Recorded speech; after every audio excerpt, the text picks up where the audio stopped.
Okay, I think it's our time, so let's start slowly but surely. Little prayer. Let's be thankful to our Father for this opportunity we have today to be gathered to learn about these natural laws, particularly the law of mediumship. Thanks to all these teachings that have been brought by the spirit of codification and the work of Allan Kardec. May we be open to these teachings, understand them well, put them in practice, and with this, progress on our evolution path. So be it. So be it. So we are in the Medium's book, the systems, number 46, the pessimistic, diabolical, or demoniac theory. And we stopped last week at item number 9. So basically, this systems claims that the communications are possible, but it's only the devil who communicates. So Kardec is responding to this objection, showing how this position is not sustainable and is even totally inconsistent. And last week we stopped at item 9. So let's read it again. The Church affirms the authenticity of certain manifestations of the Virgin and other saints in the form of apparitions, visions, oral communications, etc. Doesn't this belief contradict with the doctrine that only demons communicate? So indeed, that's one of the contradictions. And basically, when we dig a little bit, we see that this argument of the church is always putting the devil is to make the people afraid and to dominate them, to manipulate them. So this has been the case during centuries. And that's why here in Europe, at least, we are not so happy with the traditional religions because we discovered all what they did. They did good things, of course, but they also had some behaviors which were not so fully in line and compatible with the examples given by Jesus mostly. Because Jesus was communicating with spirits. The woman who was adultery and they wanted to stone her. It's written, he had a stick and he was writing in the sand. So we could see through this a kind of psychography. And in several passages of the gospel, he was, of course, encouraging the communication with the spirits. And that's why all the first Christians like Origenus, and others were communicating with spirits. The problem is once this sacerdotal hierarchy started to, to take power, they did not appreciate a lot that some of these first Christians receiving communications where sometimes the communication were finger pointing the excesses and the abuses of the leaders. So that's simply why they had forbidden it, and to execute this prohibition, they just told, okay, it's the devil who communicates. And Kardec is here showing all this and also the inconsistencies. So he continues, we believe that some persons have professed this theory in good faith, but we also believe that many have done so for the sole purpose of avoiding being concerned with such matters because of the evil communicating which everyone is subject to receiving. By stating that only the devil manifests, they wish to scare people as they would a child. Don't touch that, you'll get burned. Perhaps the intention is praiseworthy, but it does not meet its objectives since prohibiting something only serves to arouse one's curiosity, and the fear of the devil only stops a few people. In fact, most of them would actually like to see him, if for no other reason than to see what he looks like, and they would be amazed to find out what he is, that he is not so as ugly as they had thought he would be. Amazing, huh? The way Kardec expresses here. Of course, huh, this technique of making the people afraid works for all the people who do not think, who do not analyze, who do not have yet the necessary discernment. I would not. Kardec is a little bit optimistic. Huh? He says few people are still reacting to the fear. But when we see nowadays all what's happening in some countries and some political leaders, they play a lot still on this fear with fake news most of the time. And then the people, when they are afraid, when they are in panic, they do not think anymore what they are doing and end up electing some bad people or dictators or tyrants or whatever.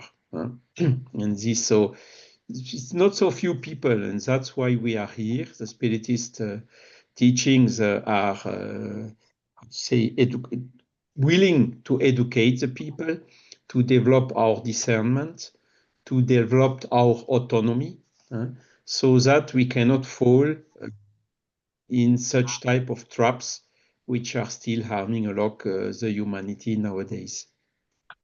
Okay, but Kardec is even a little bit ironic here, isn't it? When he said a lot of people would like to see the devil, to see how it looks like, see how he looks like.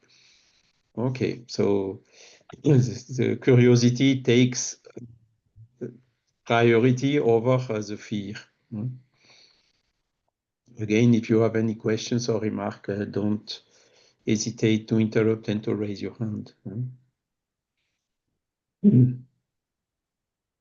But I still say we should not underestimate the power of the so-called devils with a small letter D, which are basically the bad spirits, because the Spiritism explains that the devil with a capital D does not exist. But what is existing are people with bad intentions, incarnated or even discarnated. And we should not underestimate them because they sometimes are quite intelligent. And that's why we need to think about, don't fall in panic, but continue reasoning with a common sense in order to see, okay, what we can do better to how to say to avoid this type of inconvenience and to control them. Okay. Mightn't there be a further motive behind this theory that communication derives exclusively from the demon himself? Is asking Kardec. There are persons who regard all who do not think as they do to be in error. Isn't it possible that those who hold that spirit communication are the work of the demon are afraid that spirits might not agree with them, especially on issues concerning this world, rather than those concerning the other? Since they cannot deny the facts, they try to present them in a frightening manner as possible. This method, however, does not produce any better result than any of the others, and where fear of the ridiculous is powerless, it is best to allow things to run their course. So Kardec is again here showing that what is motivating the people who say it's the devil, and it's just the manipulator starts by trying to make you afraid, and then when you are afraid, you are weaker, and then he has more power to manipulate you. It looks quite obvious, and this is why we should be careful always, for sure, but we should not fall into panic, particularly when we think about the inconsistencies of this theory.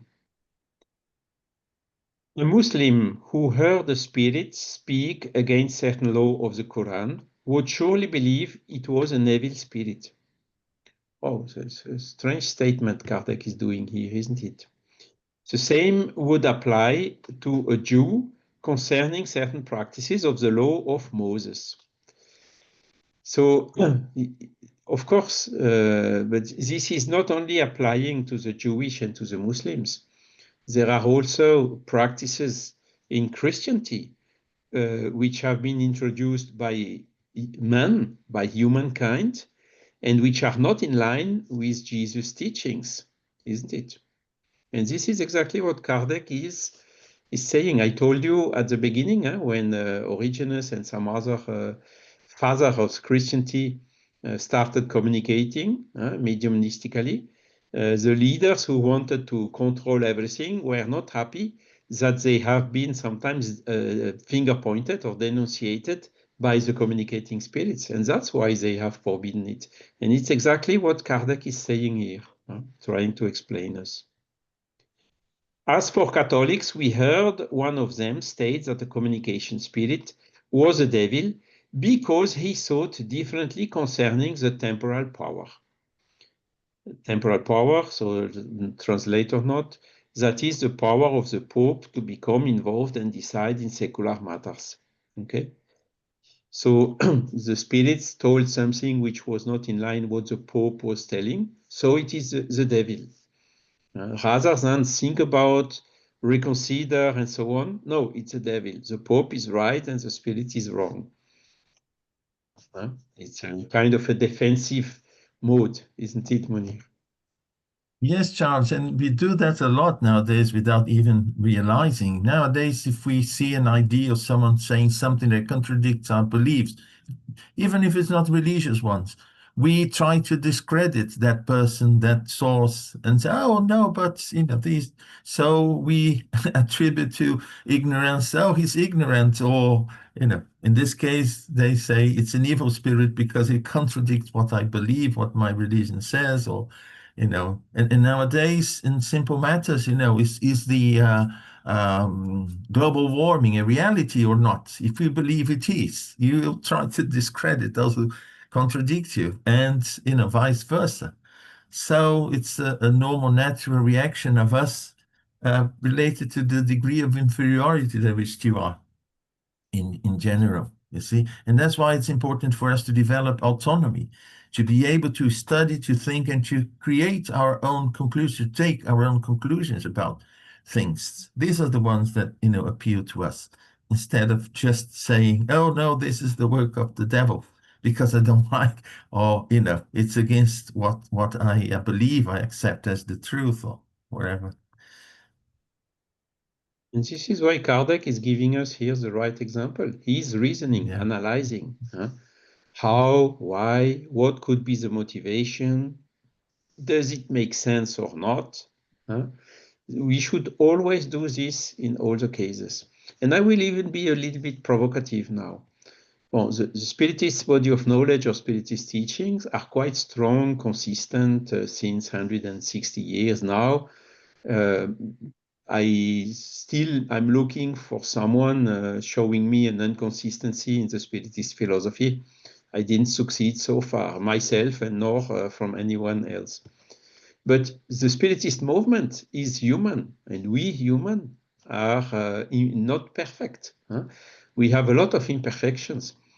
And I have been several times told in the Spiritist movement, when emitting an idea which was a little bit different about even not about the teachings themselves, but about the organization of the Spiritist movement, for instance. How many times have I heard, "Oh, Charles, I'm really sorry, I think you are suffering an obsession." So it's exactly what Kardec is saying here, you know. It's the evil took care of you because you do not agree with my opinion, you know. So we see this even in the Spiritist movement. Okay, I don't mind, and I'm always smiling when this happens, and that's life. That's simply human. Huh? Yes, Munir. No, I just want to add something. This week I came across an article. That article was written based on a book called Spiritism for Catholics. I haven't read the book, but the article. And the article was, going on saying that Spiritism wasn't in reality Christian, and they tried to prove. And how did they try to prove it wasn't Christian? Because it didn't believe in any of the dogmas of the church. So they started from the point that the dogmas of the church are true, full stop. If you believe in them, you're Christian. If you don't believe, you are not. I found interesting because the person read Léon Denis, they cited Léon Denis and all the books by Kardec and so on. What they presented as Spiritism was nice, yes, correct from my perspective. But they said, if you don't believe in this, so you can't say you're a Christian, in the sacraments of the church. If you don't, accept this or that. So I mean, how can you believe in your ideas and the rest, is based on what you believe. So you can't see, the extent of it.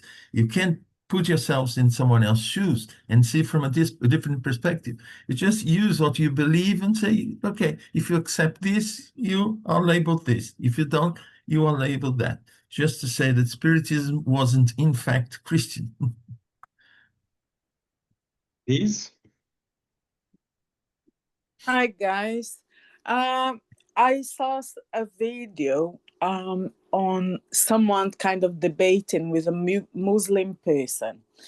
So talking about Christianity and how Christianity was different to Islamism.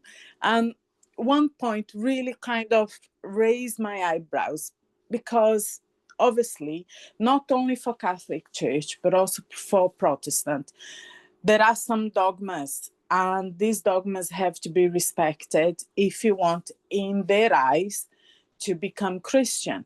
So there are some things that, in my understanding, I always asked the meaning of it. No one was ever able to answer me properly in a way that made sense. And about Jesus being the savior. And it's but what does it mean? And then I never had a good answer. So this guy was saying in a video that, you are Muslim, the person was saying yes. And then in your faith, you believe that the person have to better themselves in order to be saved, to go to paradise. Yes, that's what we believe. And then he went on to say that in Christianity, there is no such a thing because all you have to do is accept Jesus Christ. So for me, it's an empty message, because what does that mean if it is not better yourself? So for me, there are some sort of dogmas. People are not even kind of stopping to listen to themselves and see if these things make sense, because you cannot take these phrases and these I class as a bit of a propaganda out of the Gospels. You cannot take this message out of the Bible. So there is, I don't know, people are not actually listening to themselves when they actually say these things. And they, it's a blind faith, really. It's a very blind thing, and kind of still based in the fear of going to hell, I think. So this what you mentioned, Mani, about this book, it kind of brought this video back to my mind. Yeah, it was exactly that. Yeah. And again, it's a question of how do we understand the words. Huh? If the guy says Spiritism is not a religion, or Spiritist is not Christian, it's not the same. What means religion? What means Christian? You know, the people who say Spiritism is a religion, they say, yeah, you see, Kardec told in the philosophical way, bound, relegate the people together and with God and so on. But this is not how the word religion is understood by 98% of the people.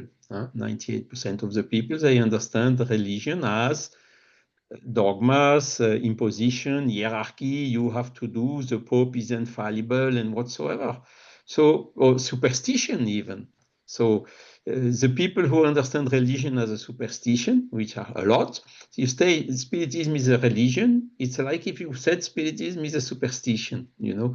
Everything depends on how you understand the word and how the people who are listening to you will understand the word. And if you say, for instance, Christian is following the moral teaching of Jesus, that's another thing, you know. Do all the Catholics follow the moral teaching of Jesus? This is exactly what Kardec is saying. No, the temporal power, the Pope, says sometimes things which, you know, how many people have been killed by religion, burnt, like Joan of Arc, like Jan Hus, like so many others. And what does moral teaching of Jesus, what are moral teaching of Jesus? Don't kill, even from Moses, you know. And these inconsistencies, we need to be clear, and that's why Spiritist body of knowledge came, in particular the gospel according to Spiritism. No, we follow the moral teaching of Jesus. All the rest we let aside because it's always subject of discussion, controversy, and so on. But the moral teachings, and here, when we analyze them, we understand them very clearly nowadays, not anymore through images or parables or whatever. And the one who is applying this, even Muslim or Jewish or whoever, that is a good person, you know. And the one who does not follow this moral teaching can have whatever written here, Catholic, Protestant, or atheist or whatever, is just not following, just not a good person. And that's why the reference for the good or evil in the Spiritist body of knowledge are the natural law, the laws of nature themselves, and not what the Pope said or what X or Y or Z said. And this is really encouraging to education and to autonomy.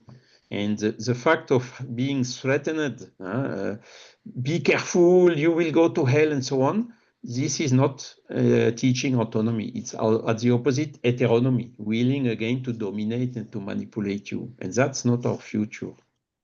Liz? This is really interesting, Charles, about you said about the violence and everything.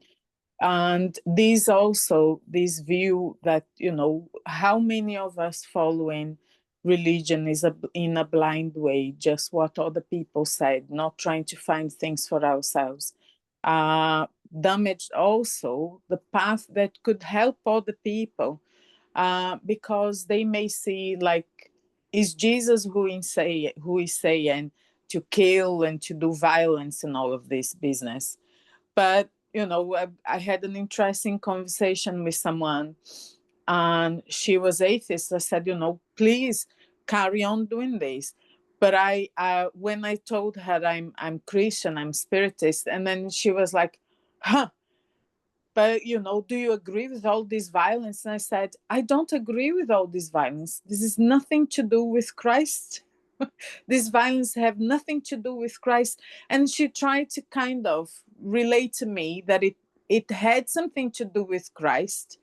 But what she was saying is about religion, organized religion. And people said, look, it's organized religion, is how people see things.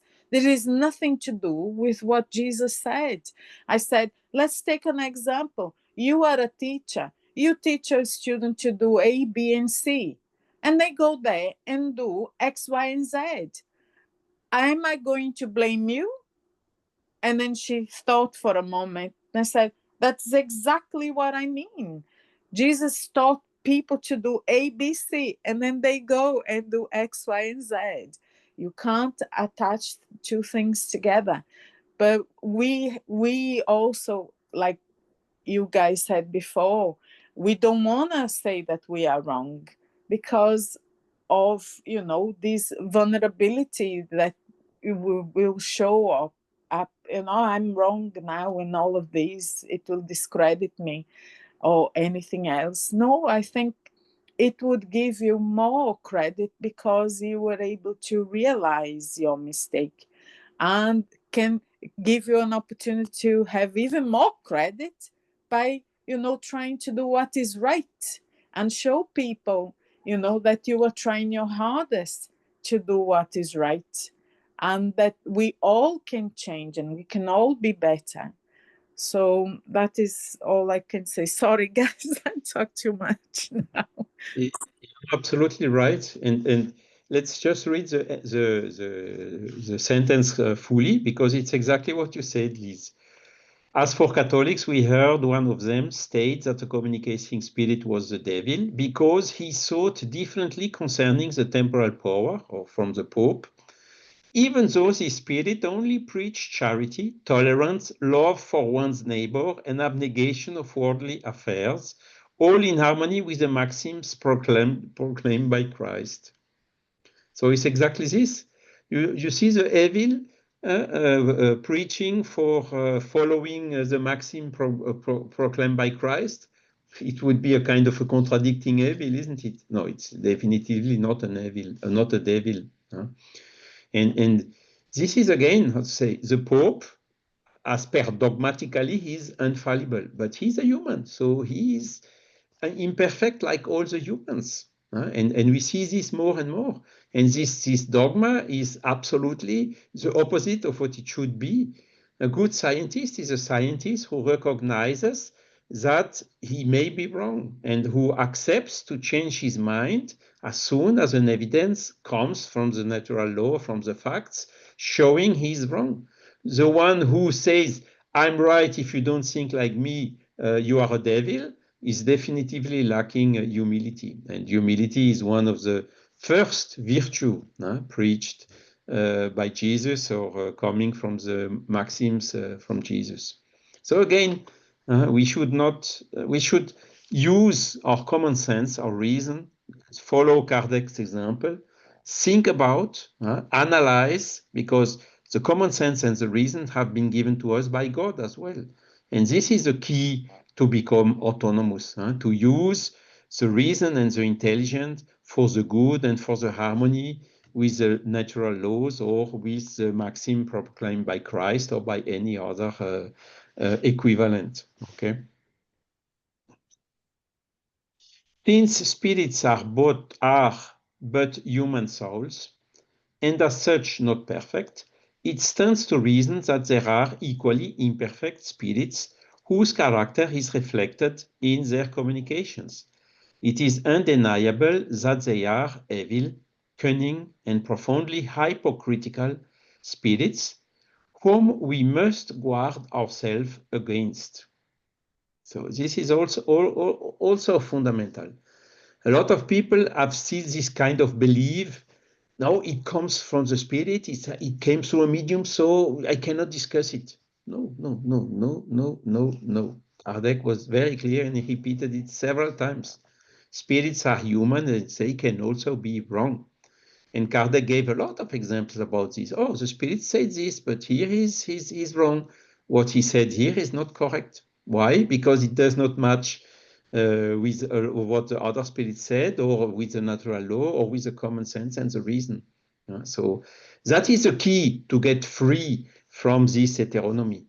That is the key to get free from this domination of these leaders, which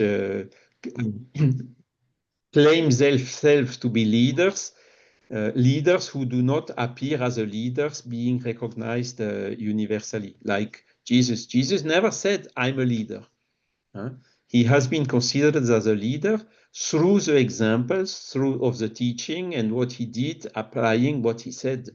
This is the difference of the natural leader with the manager, or the boss, or the guru even, who proclaims himself to be a messiah or whatever. Okay. So the spirits are not perfect and they can sometimes be very evil and say bad things. But this does not mean that all the spirits are devils. However, simply because there are perverse individuals in this world, would there be any reason for us to run from societal life?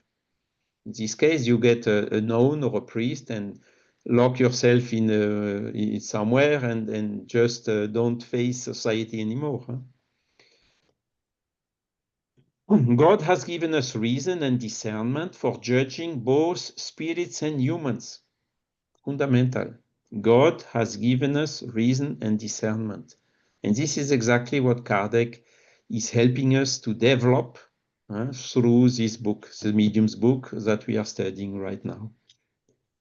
The best way to avoid the possible inconveniences that Spiritist practice may present is not to prohibit them, but rather to clarify them. An imaginary fear can only make a momentary impression, and it will not affect everybody, while, on the other hand, a clearly demonstrated reality is indeed comprehensible to all. So you see, this is a change of paradigm, from the blind phase to the reasoned phase, from heteronomy to autonomy, using this common sense, the discernment, as he's saying here, reason and discernment that God has given us. So let's use them. And the spirits are the first saying, do not take for granted everything you receive. Always exerce this reason and discernment for judging whether it's good or not, whether it's aligned with the natural laws or not, whether there are good intentions behind it or not. So this is very fundamental. And prohibit, okay, you prohibit spiritist communication, but you will not, there will always be. Some people are mediums, they don't even know it, they receive, they hear voices, whatever. Imagine someone who hears voices like Joan of Arc, by the way. Was it, if they really, is it by telling them what you hear is coming from the devil that you will help them? Not at all. You will make them more panic even. So the best way is, as he told, demonstrate the reality, make it comprehensible to all. And once we comprehend what mediumship is, once the medium understands his faculty and the law of affinity, depending on what he's hearing, what he's thinking, and so on, then he has the tools in order to live with it, to control it, to work to have better thoughts, to attract better spirits, or what to through the prayer to defend himself when there are less evolved spirits approaching him, and so on. It's by the understanding that he can protect himself and not by fear. Okay. So that is it, all about the medium's book. It's not to fear, it's knowing the inconveniences, as he said here, but analyze them, and like this, with the knowledge, you are able to control them. Like there are inconveniences when you drive your car in the street. You can have an accident. Is it through this that we should prohibit driving a car in the street? No, but educate the people in order they know the dangers, know how to protect themselves, and also the pedestrian and whatever. And then, yes, of course, the zero risk never exists, but at least they can use the cars in order to make a lot of useful things. And it's the same for mediumship. Okay? Clear? So 47, the optimistic theory. Alongside the theories that only see spirits phenomena as being from the works of demons, there are others that see them only as the works of good spirits. Such theories start from the principle that, being released from matter, the soul is now free, of any kind of veil, and must therefore be possessed of supreme knowledge and wisdom. However, this blind confidence in the absolute superiority of the beings of the invisible world has been a source of numerous deceptions for many people. At their own expense, they have had to learn to distrust certain spirits, just as they have learned to distrust certain individuals. Very clear and straightforward, isn't it? So neither all the demon nor all coming from light and whatever. And by the way, I think there are a lot of people more in this today, in this optimistic theory that in the devil theory, isn't it? A lot of people, the medium has said to me, it comes from a spirit, so I cannot discuss it. No. You don't do this with human. Why should you do it with spirits? It's not because they are free released from matter that they got perfect from one day to the other. Not at all. But it's the most obvious things like this are sometimes the most difficult to understand. 48, the unispirit or monospirit theory. A variety of the optimistic theory is the belief that there is one soul spirit who communicates with human, and that this spirit is Christ, the protector of earth. However, when communications are of the lowest triviality, of a revolting grossness, full of malevolence and malice, it would be impious and profane to suppose that they could have emanated from the spirit of goodness per excellence. If those who believed in this theory had received only impeccable communication, we could possibly accept their illusion. But most of them declare that they have received extremely evil communications, trying to explain them away as a test to which the spirit of goodness has submitted them by dictating absurdities to them. You see how human being is when you have the belief. He goes to the most extreme, most absurd reasoning in order to stay with its belief. It's incredible. The intelligence reacting against this change resistance. No, we should use the intelligence for going, understanding, and compatibility with the laws of nature, not to defend a preconceived idea or whatsoever. And we see this a lot. The people defending their opinion are using sometimes arguments that are absolutely amazing, crazy, absurd, and so on. And they don't even get aware of it at the beginning. It's the caricature of the change resistance.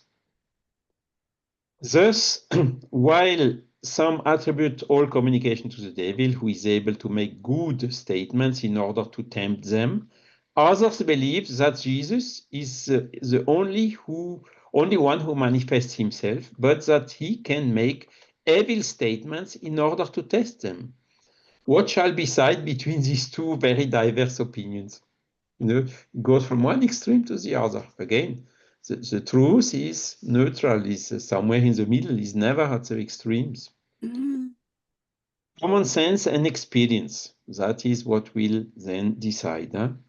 We cite experience because it is impossible for those who adopt such exclusive ideas to have sufficiently verified everything.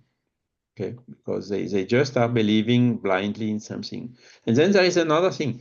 Okay, only Jesus can communicate. Yes, but what do you do then with Muslims, Hindus, Buddhists, 2/3 of the humanity who very little know Jesus, So it's another argument, and mediumship is universal. It exists everywhere. Another argument showing that this is not consistent. When we confront them with cases of identification that attest the presence of relatives, friends, or acquaintances through written, visual, and other means of communication, they respond that it is always the same spirit, the devil, according to some, or Christ, according to others, who assumes all forms. But they give no reason as to why other spirits cannot communicate, or why the spirit of truth would come to fool us under false appearances in order to deceive a poor mother by pretending to be the child whom she is mourning. Reasons refuses to admit that the holiest of all spirits would come to put on such a dark comedy act. Furthermore, doesn't denying the possibility of any other form of communication take from Spiritism is kindest characteristic, the consoling of the afflicted, we would simply state that such a theory is irrational and could not endure a serious examination. Okay. You know, Jesus is making a fake, saying, I'm your child, I'm well, mother, mommy, don't worry. This is lying. Could this come from Jesus? Yeah, not at all. I mean, all this proof of identity. Oh, Jesus couldn't even do it, but he wouldn't. Well, God knows everything. He knows everything what we are thinking. He knows us better than we know ourselves. But is this a reason to lie or to fake? Not at all. So Kardec is very clearly saying at the beginning, reasons refuses to admit these things. And again, it's a question of common sense to look what makes sense and what does not make sense. So these two theories are really not very consistent, and the facts are showing really they are not. Okay. So 49 is well, a lot of explanations. You know how many explanations were given for something very simple. And I think there is in sciences that an admitted principle of parsimony. When you have several explanations, rather focus to the most simple one than going to very complex stuff and so on. And the explanation saying that the soul survives to death and can, in certain cases, communicate with the humans is a very simple explanation, isn't it? So 49, the multi-spirit or polyspirit theory. All the theories that we have examined, including the ones that deny spirit phenomenon, are based on certain incomplete or badly interpreted observations. Okay?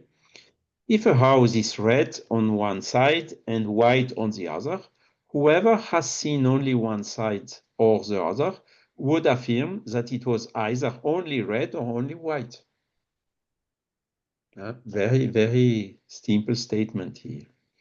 But whoever has had seen both sides of the house would say that it is red and white, and would be the only one aware of the real truth.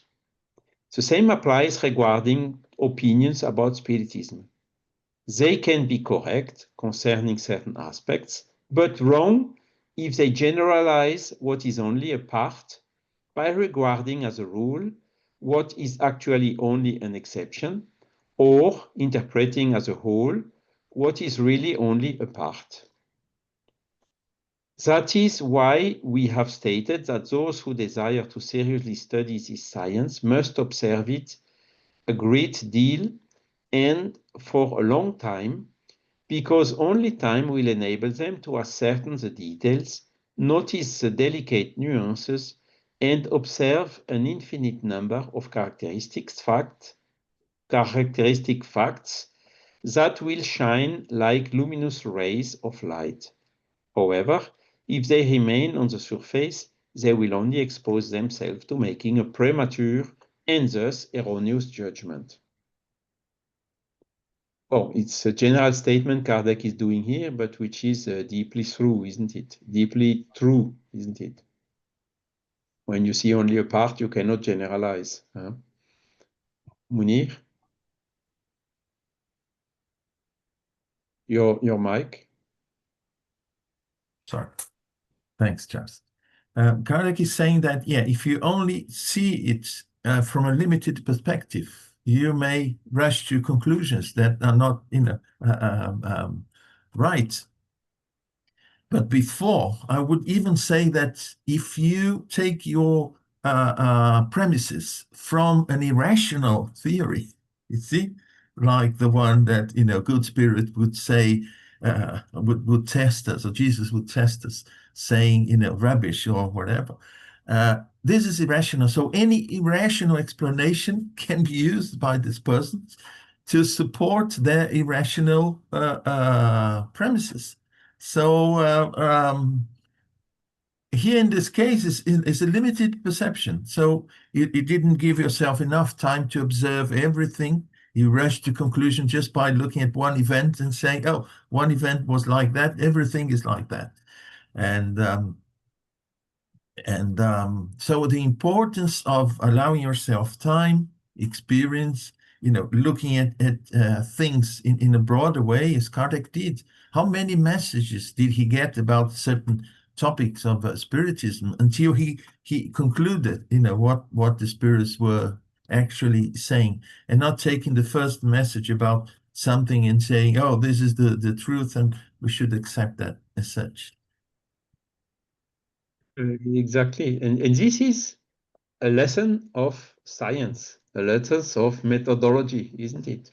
Indeed. When you make premature or too quickly a judgment, you expose yourself to be wrong and to have, you enter in the trap of the change resistance and you lose a lot of times. You should really be open as much as possible.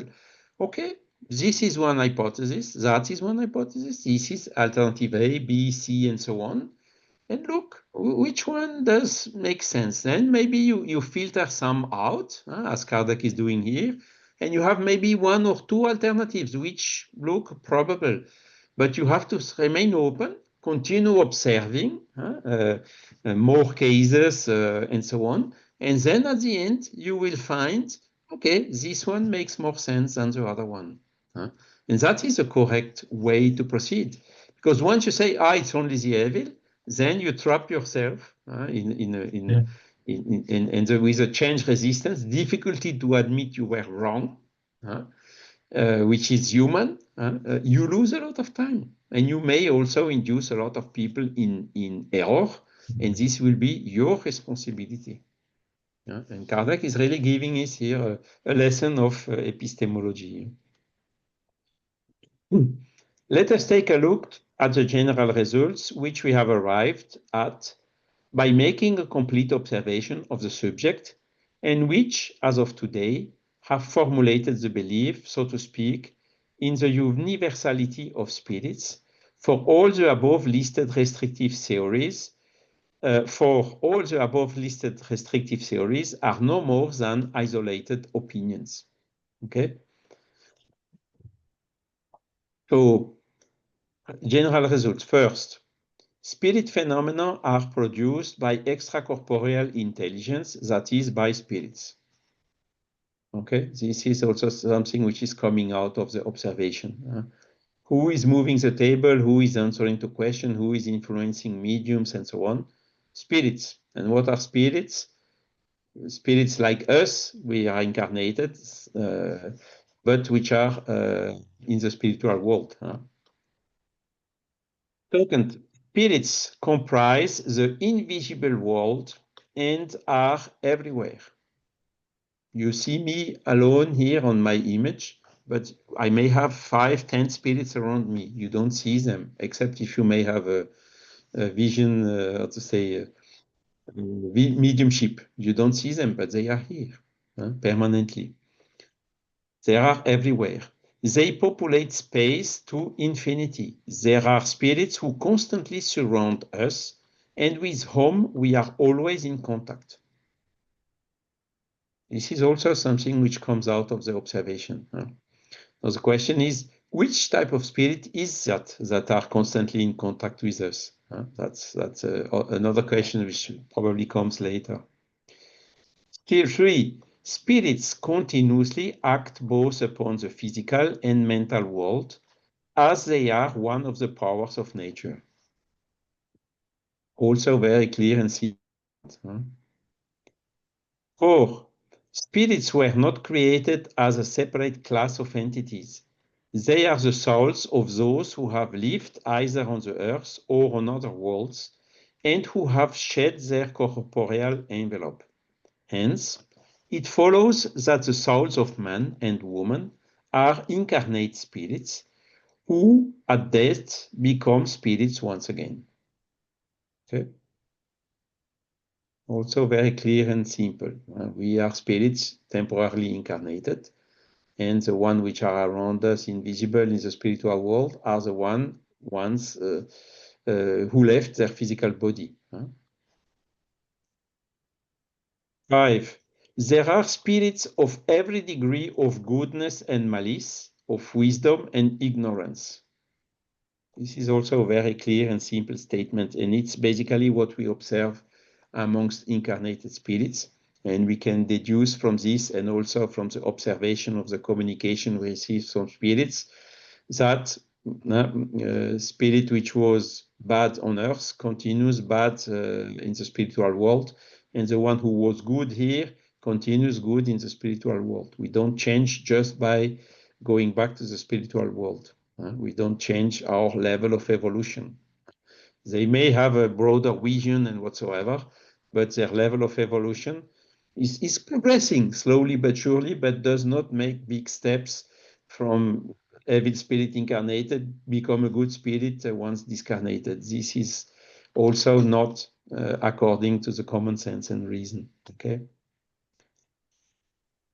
6, they are subject to the law of progress, and all may achieve perfection, but depending on how they employ their free will, they will achieve it in a short time or a long time according to their own efforts and volition. So the law of progress, which is also very fundamental, quicker or slowing according to our own merit, to our own efforts, and not by chance, or God does not make favor or harm anyone. Everyone are submitted equally to the same laws of nature. 7, they are happy or unhappy depending on the amount of good and evil they did during their lifetime and the degree of development they achieved.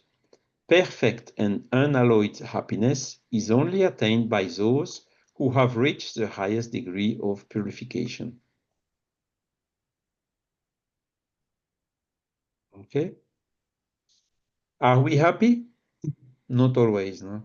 This morning I was unhappy because I'm in Portugal, and then it's 1 week raining, and this morning I went out, and then all of a sudden, so I was not happy. So I'm not a perfect spirit.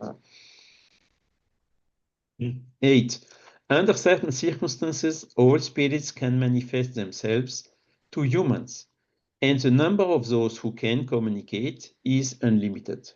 Okay, so mediumship.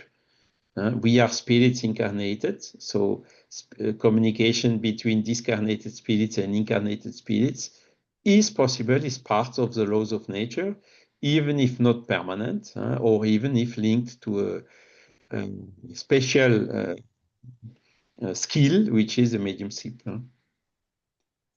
9, spirits communicate through mediums who serve as their instruments and interpreters. 10, one can recognize whether spirits are more evolved or less evolved by their language. Good spirits only offer good counsel and say only good things. Everything attests to their advancement. Evil spirits deceive, and all their words bear the stamp of imperfection and ignorance. So this is the way how we can recognize good spirits from evil spirits. But we have even so to be careful because intelligent evil spirits can also make copy-paste of Kardec, of Gospel, and whatsoever. But with the time, the mask falls, and then we recognize them. The various degrees through which spirits pass comprise the spirit hierarchy, Spirit's Book, point 2, chapter 1, number 100. The study of this classification system is indispensable for evaluating both the nature and of the spirits, both the nature of the spirits who manifest and their good or bad qualities. Okay, so Kardec is sending us to analyze again this number 100, item 100 of the Spirit's Book. And so this is basically very simple, showing us it's totally in line with what we see here on earth, totally in line with this existence of God and his infinite justice. And it's something which philosophically is very consistent and full of which makes sense, okay?